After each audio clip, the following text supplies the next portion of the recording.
सेबी अपने सिलेबस में भी लिखता है कि इजी टू मॉडरेट क्वेश्चन आएंगे। उसमें तुम्हें 100 में से सिर्फ 30 नंबर लाने हैं। हाँ, तो प्रीवियस ईयर में कहाँ क्या क्या पूछा गया है, कौन कौन से टॉपिक्स आए हैं प्रीवियस ईयर में रिपीटेडली। हाँ। तो उससे ना तुम्हें बहुत हेल्प हो जाएगी कि आइडेंटिफाई करने में कि अच्छा अब लास्ट मिनट रिवीजन के लिए मुझे बस इतने टॉपिक्स करने हैं। इंग्लिश आसान आता है। हाँ, और उसका रीडिंग कॉम्प्रिहेंशन भी आसान आता है, इजी आते हैं। फेज 1 के तो पेपर 2 में आपके सेबी वगैरह भी नहीं आते हैं, नहीं आता, रेगुलेशन एक्ट कुछ नहीं पूछा जाता सेबी के। सिर्फ बेयर एक्ट पढ़ के ना एग्जाम नहीं निकलता, you need to practice MCQs, ये बहुत ज्यादा जरूरी हो जाता है। देना शुरू करो। हाँ यार, क्योंकि टाइम मैनेजमेंट और नेगेटिव मार्किंग के लिए मॉक टेस्ट देना बहुत इंपॉर्टेंट है।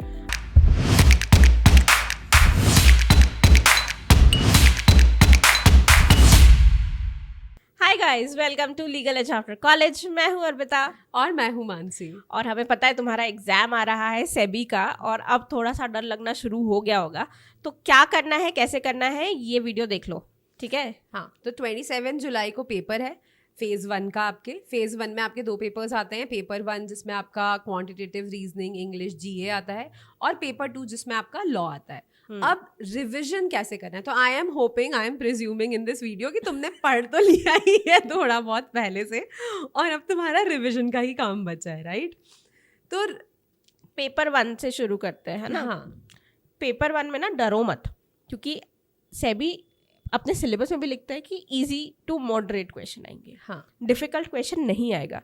तो सबसे पहले तो वो जो डर है ना तुम्हारे अंदर का, क्योंकि लॉयर्स को होता है, पता है कि क्वांट और रीजनिंग। हाँ, मतलब मुझे याद है मैंने तो लॉ ही इसलिए लिया था क्योंकि मुझे क्वांट नहीं बनता था। मुझे मैथ्स बिल्कुल नहीं पसंद था। मुझे बुरे सपने आते थे मैथ्स के। मेरा 12th तक मैथ्स था, पर मैं बाप रे मैथ्स के पेपर से पहले रो के जाती थी घर से। मैं तो 10th में ही छोड़ दिया था। And I opted for bio because I did not like maths.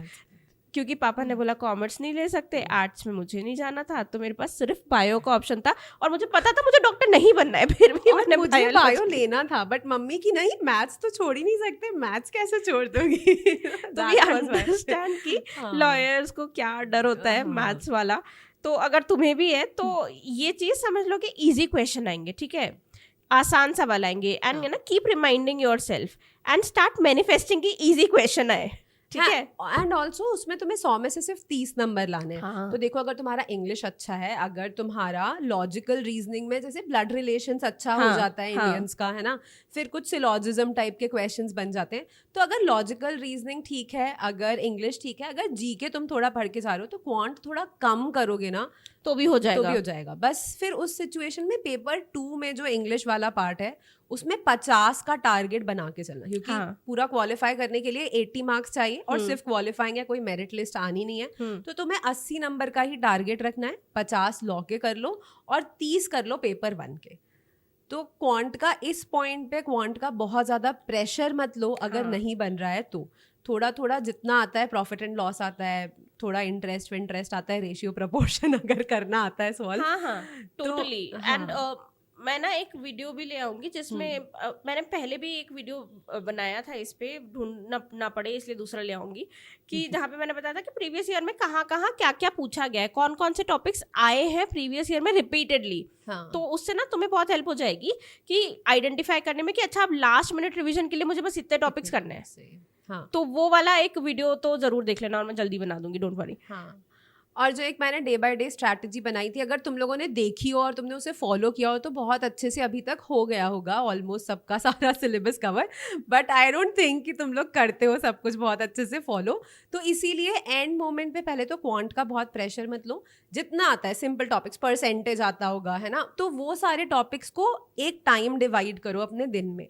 तो जैसे दिन के 2 घंटे रखो एलआर, क्वांट और इंग्लिश के लिए, और जीके तो आपको रोज पढ़ना ही है, ठीक है। तो 2 घंटे में, और इंग्लिश तो ऐसा है कि आई डोंट थिंक, मतलब मोस्ट बच्चों को इंग्लिश पे बहुत ज्यादा टाइम देने की जरूरत नहीं है। इंग्लिश आसान आता है। हाँ, और उसका रीडिंग कॉम्प्रिहेंशन भी आसान आता है, इजी आते हैं। तो आप कर लोगे, वो वाला पार्ट आप कर लोगे। तो ये पेपर 1 से डरना मत, बस ये कहने का मतलब है। तुमसे जो छोटी छोटी चीजें है ना वो हो जाएगी, बन जाएगी। तो पेपर 1 में तुम्हें 30 ही नंबर लेकर आने हैं क्वालिफाइंग के लिए। एंड आई एम श्योर कि अगर तुम थोड़ा सा ध्यान से पेपर करोगे ना तो 30 से नहीं, 30 से ज्यादा ही नंबर लेकर आओगे। आप मिनिमम 40 लेकर आओगे, और अगर 40 लेकर आओगे ना तो फिर तुम्हें पेपर 2 में भी बहुत ज्यादा डरने की जरूरत नहीं है। और पेपर 2 में भी क्योंकि लॉ आपका फोर्ट है। हाँ, और पेपर मतलब फेज 1 के तो पेपर 2 में आपके सेबी वगैरह भी नहीं कुछ आते नहीं हैं, आता, रेगुलेशन Simpler- एक्ट कुछ नहीं कुछ पूछा नहीं जाता पूछा सेबी जाता। के। सिंपलर एक्ट्स पूछे जाते हैं, हाँ। है ना, तो वो आपको पहले से ही आते हैं, तो उनको अगर आप स्ट्रॉन्ग करते रहो, उनको टाइमली रिवाइज करते रहो। बस अब इस पॉइंट पे अपने रिवीजन की स्ट्रैटेजी बहुत प्रॉपरली फॉलो करना, अपने दिन को प्रॉपरली 2 पार्ट्स में डिवाइड करो। ऐसा नहीं कि लॉ पढ़ रहे हैं तो सिर्फ लॉ ही पढ़ रहे हैं, LR क्वांट इंग्लिश पूरी तरीके से ही छोड़ दिया है। ट्रू। तो अपने दिन के 2 से 2.5 घंटे पेपर 1 के लिए रखो और 4 से 5 घंटे पेपर 2 के रिवीजन के लिए रखो। हाँ, और इस पॉइंट ऑफ टाइम पे ना स्टार्ट प्रैक्टिसिंग MCQs। तो बेयर एक्ट सिर्फ बेयर एक्ट पढ़ के ना एग्जाम नहीं निकलता, you need to practice MCQs। ये बहुत बहुत ज्यादा हाँ, जरूरी और हो मॉक जाता टेस्ट है। देना शुरू करो, हाँ यार, क्योंकि mock test टाइम देना शुरू करो। मैनेजमेंट और नेगेटिव मार्किंग के लिए मॉक टेस्ट देना बहुत इंपॉर्टेंट है।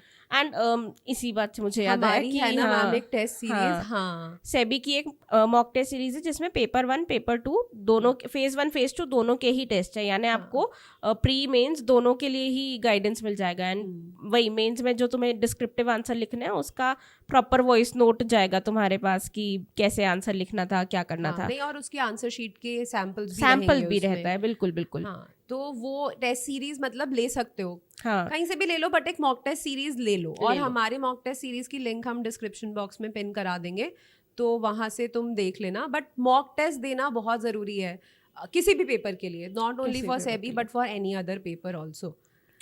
ये सारी चीजें अगर करोगे ना तो पेपर 1 इतना ज्यादा डिफिकल्ट नहीं लगेगा, फेज 1 जो है वो इतना ज्यादा डिफिकल्ट नहीं लगेगा, क्योंकि लॉज भी वही है जो तुम पढ़ चुके हो, है ना, कॉन्स्टिट्यूशन है, हाँ, एविडेंस है, CRPC वगैरह, ये सब तो तुम कर चुके हो, ये आते हैं तुम्हें, हाँ। प्रैक्टिस कर लो, दैट इज इट। तो पेपर 1 से मत डरो, पेपर 2 से डरना बनता है।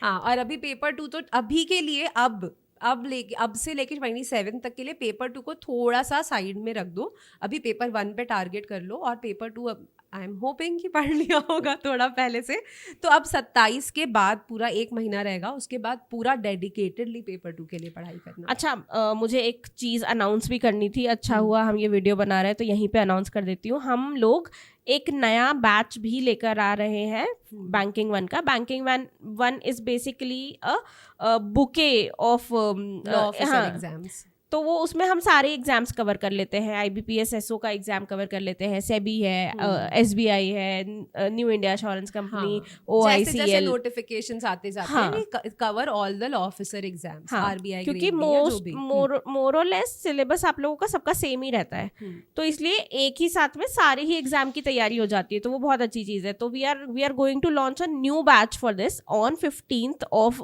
जुलाई। तो 15 जुलाई से जो आपके सेशन स्टार्ट होंगे वो पूरे डेडिकेटेडली सेबी के लिए ही होंगे, लेकिन ऐसा नहीं है कि सिर्फ सेबी की ही पढ़ाई होगी। सेबी के एग्जाम के बाद we will start covering IBPS, उसके बाद we will start covering any other exam जिसका नोटिफिकेशन आ रहा है। एंड इसी बीच में आपके जो मेन के सारे सब्जेक्ट्स हैं जो आपको हर एग्जाम में पूछा जाता है वो सारे भी कवर होते जाएंगे। तो इसीलिए अगर अभी भी सोच रहे हो अगर अभी भी सोच रहे हो गाइडेंस के लिए, अगर अभी भी सोच रहे हो कि कहाँ से पढ़ें, कहीं से हेल्प मिल जाए, हाँ। कुछ पढ़ने के लिए, स्पेसिफिकली सेबी फेज 2 के लिए जिसमें रेगुलेशंस और सब आता है। हाँ, और पता है सबसे डिफिकल्ट पार्ट मानसी यही है कि इसका तो ना स्टडी मटेरियल ही नहीं मिलता। आई नो कि जब हम लोग ये कोर्स लॉन्च कर रहे थे, we struggled so much to get the study material and to get PYPs also, तो हमारी जो टेस्ट सीरीज है उसमें स्टडी मटेरियल भी आपको सॉफ्ट कॉपी में हमने दिया है, तो that is also a good thing. Also course अगर ले लोगे तो समझ लोगे, क्योंकि सेबी के रेगुलेशंस पहले पढ़े नहीं होते हैं लोगों ने अच्छे से, तो समझना बहुत डिफिकल्ट है। और अभी फेज 2 ओरिएंटेड ही हम बैच को स्टार्ट करेंगे, सेबी फेज 2 ओरिएंटेड। फिर उसके बाद हम IBPS पे पहुंच जाएंगे, क्योंकि नवंबर में आपका IBPS का भी एग्जाम है ना। तो yes, you can go head with the course also, और you can take the test series also. And ले लेना, अगर तुम किसी एग्जाम की तैयारी कर रहे हो ना तो ले लो कोर्स, क्योंकि बहुत सारे एग्जाम्स की एक साथ तैयारी करवाने वाला ऐसा कोर्स मार्केट में है नहीं जो एक ही साथ तुम्हें बहुत सारे एग्जाम्स की तैयारी करवा दे। प्लस क्योंकि ये कोर्स हमारा पहला कोर्स है बैंकिंग का, पहला कोर्स एज एन की इसी साल बैंकिंग कोर्स हमने लॉन्च किए हैं, तो प्राइस पॉइंट से भी मुझे लगता है कि हमारा रीजनेबल है, अफोर्डेबल है। हाँ, तो देख लो, मतलब ट्राई कर लो। अगर एग्जाम दे रहे हो तो मैं तो सजेस्ट करूंगी कि get the best guidance, get the best mock test, get the best study material. हाँ, और एक कोचिंग करने के बाद प्रॉपर पढ़ाई करने के बाद जब आप एग्जाम देते हो ना, then your result is different. और सेल्फ प्रेपरेशन ठीक है, कुछ लोग कर लेते हैं, बट सेल्फ प्रेपरेशन से उतना अच्छा रिजल्ट नहीं आ पाता है, ऐसा हाँ मुझे मतलब लगता बहुत है. सारी चीजें हो जाती है यार. मतलब ये तो वैसी बात हो जाती है कि मतलब अगर अगर मुझे कह दिया है कि मुझे 3 से 4 क्लास लेनी है तो फिर लेनी है. हाँ हाँ, तो आप डेडिकेटेडली डिसिप्लिन आप में ऑटोमेटिकली आ जाता है कि सैटरडे को मॉक टेस्ट आ रहा है, आपको अटेम्प्ट करना है तो करना है. तो वो चीज एक स्ट्रीम लाइन सब कुछ हो जाता है. तो batches like coachings and batches are obviously better and good for aspirants. ठीक है. अच्छे से पढ़ो, अच्छे से रिवाइज करो, अपने डे को डिवाइड करके प्रॉपरली लॉ को इक्वल अटेंशन दो और पेपर 1 को भी इक्वल अटेंशन दो. और अगर कोई भी कंफ्यूजन है तो do let us know in the comment section, है ना. एंड अगर तुम से भी नहीं दे रहे हो और तुम्हारा दोस्त दे रहा है तो ये तुम्हारा फर्ज है कि तुम उस तक ये वीडियो पहुंचाओ. ठीक है भाई. इस एग्जाम के बारे में बहुत ज्यादा misinformation, no information, no knowledge है. बिल्कुल ही नहीं इसके बारे में, कोई अवेयरनेस ही नहीं है, उसको पता ही नहीं है एग्जाम के बारे में. एग्जैक्टली. तो अगर तुम्हारा फ्रेंड एग्जाम दे रहा है तो वो बहुत स्ट्रगल कर रहा होगा स्टडी मटेरियल ढूंढने के लिए, मॉक टेस्ट ढूंढने के लिए, कोचिंग ढूंढने के लिए स्ट्रगल कर रहा होगा, अपनी सिटी में ढूंढ रहा होगा. तो तुम्हारा फर्ज है कि तुम उस तक ये वीडियो पहुंचा दो सो दैट उसकी जर्नी थोड़ी आसान हो जाए, ताकि वो जब इंटरव्यू देने आए लीगल एज आफ्टर कॉलेज पे तो कहे कि मुझे मेरे फ्रेंड ने ये वीडियो भेजा था और रेफर किया था. All right. एंड इस चैनल को भी सब्सक्राइब कर लो. ठीक है. तुम्हारे एग्जाम का सबसे अच्छा साथी लीगल एज आफ्टर कॉलेज ही है. ठीक है. तो इसीलिए फटाफट इस चैनल को सब्सक्राइब कर लो एंड कर ही लो. ठीक है. I am watching you. करो अभी. चलो bye guys, take care, happy learning.